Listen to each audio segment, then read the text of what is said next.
Everybody, it's Kim. Hope you're all having a great Saturday. Today I'm coming to you with a project share for Beebeecraft.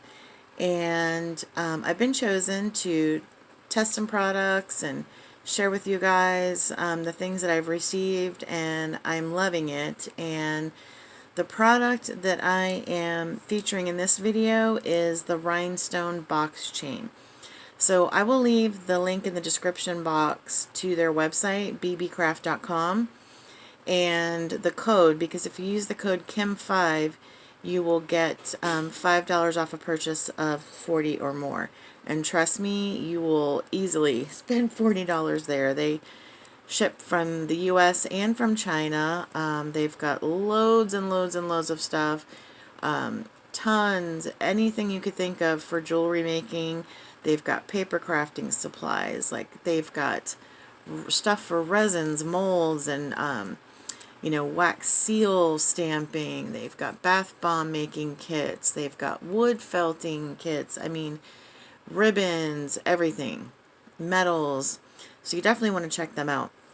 So what I made today, or what I made a couple of days ago, are fabric bags. And what I actually used is a placemat from my local thrift store. And I actually purchased two, and I was hoarding them for myself, and I decided I'm going to use one, so I cut one in half. So the placemat that I use, this is half, so I made two bags out of one placemat, so that's very economical, kind of upcycle, which I love to do. And as you can see, it's reversible, so it has the stripes on one side and then this gorgeous floral on the other, which is why I was drawn to it. So I'm going to show you, I made two cute little bags, and I do not sew, so these were completely and totally made with Fabri-Tac. And if you're a fabric crafter, you know that that's washable and will stick forever. So let me show you what I did. So this is the first one, and as you can see, I used the rhinestone box chain. So I first constructed my bag with just the plain placemat. So I just, attached it at the two sides there with the Fabri-Tac. And then on the inside, as you can see for embellishment, I put this white fringe and then some burgundy pleated trim. And then I wanted it to have some shine and sparkle, but I didn't want the bling to take away from these gorgeous fabrics. So this rhinestone box chain, you can see how sparkly it is. It's perfect for this because it's sleek, but it gives it just enough sparkle. And then at the top of my pouch, I added another piece of the burgundy box trim, and then I added this really pretty doily with this gorgeous little rosebud button in the center. So then when you close my pouch, my bag, I've got, this is a bridal applique, and I actually dyed this myself with a tea, and it's called salted caramel, and I didn't know when I was trying it, but it brings out this really pretty yellow color. So it's more of a yellow than like the tea dye brings out. This is more of a yellow, and it matches perfectly, so I love that. And then I did the same thing on the bottom with the pleated and the box chain, as I did here where my flap is. And then just to make it a little more fancy, I used two strands of these really pretty beads that I got at the same thrift store where I got the placemat.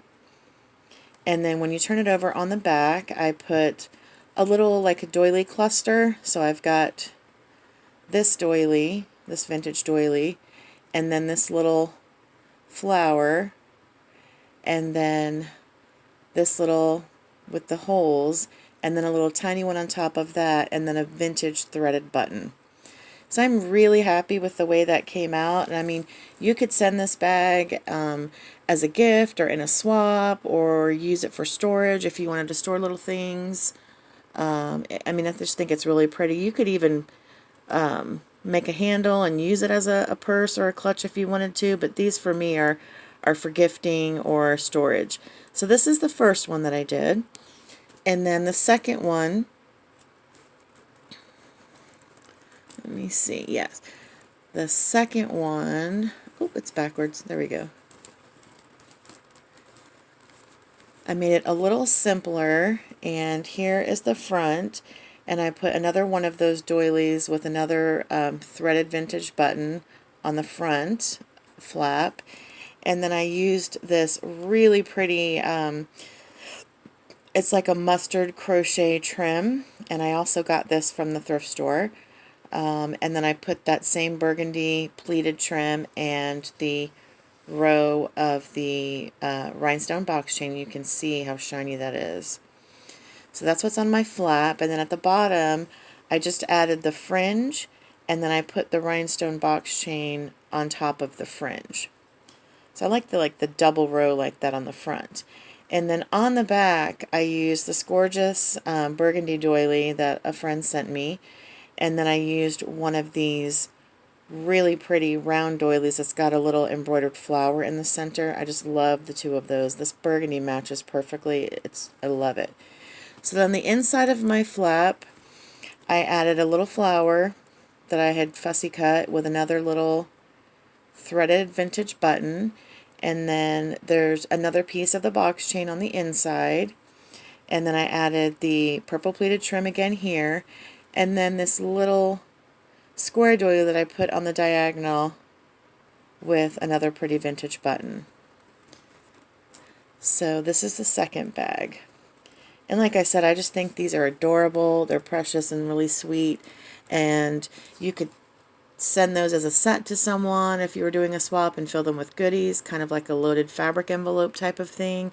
You know, they're great for storage in your craft room. And this rhinestone box chain, I mean, us crafters, we use this on everything. So you will not be sorry if you go and purchase a roll of this. So you get it in a spool of 10 yards. So this, I mean, we put this on all of our fabric creations, all of our shabby, vintage, even some boho this could be used on. So this is extremely versatile product, and I know you won't be sorry if you run over and get some. So I appreciate you watching. I'll be back again later in the month with another project share for Beebeecraft. So thanks for watching. Have a great day. Bye-bye.